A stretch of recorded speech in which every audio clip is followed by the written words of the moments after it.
Berarti 2 meter dari tiang yang kena. Apa dia?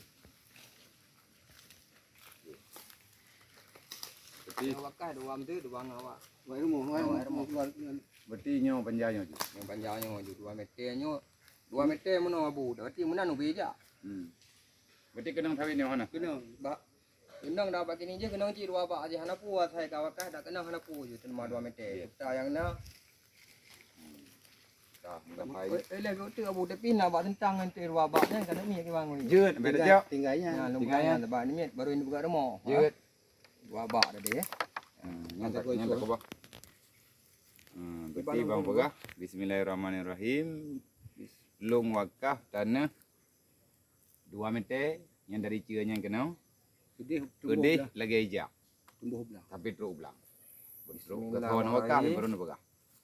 Yang 4 tanah long 2 meter long wakaf lebar je ubi hijau. Sampai teruk belang ubi hijau. Kedayah Rahul Mudi. Kedayah Nurul Rahul Mudi. Rahul Mudi. Jinim. Betruk Fahla. Kedua urun Cik Long. Kedua urun Cik Long. Dan kedua Long. Ke Perumoh Long. Ke keluarga Long. Dan kepada muslimin dan muslimat. Umat Nabi Muhammad. Yang na di atas rungdunya. Kalau terima 2 meter lebar tanah dro nebang. Panjang lagi ijak sampai teruk ke dihublang. Kedayah Rahul Mudi. Benebruk fahla oleh Allah kedua urun syidrona kepada ahli keluarga drona. Bergeberi fahlanya oleh Allah kepada drona dan rumah drona dan anak-anak drona. Dan benejuk fahla oleh Allah Ta'ala kepada mandum muslimin dan muslimat umat Nabi Muhammad yang na dalam dunia. Ya, hanasi bak tentang. Hanati 2 bak tentang ataupun yang hana nepati nyan hana wakaf.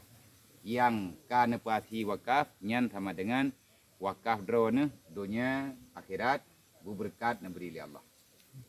Okey. Langlah sawitnya. Itu yang 2 meter tu. Kat tadi di kedai Bak Dubai tu deh. Yang rumahnya tu